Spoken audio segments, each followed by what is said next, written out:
সম্মানিত উপস্থিতি, আমরা এই জায়গায় কিসের জন্য উপস্থিত হয়েছি আপনারা সবাই জানেন।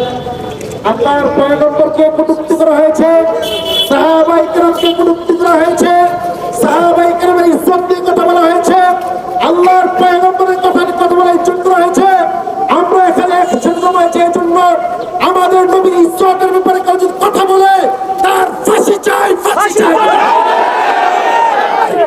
মুসলমান ভালো করে শুনে রাখুন, মুসলমান ভালো করে শুনে রাখুন।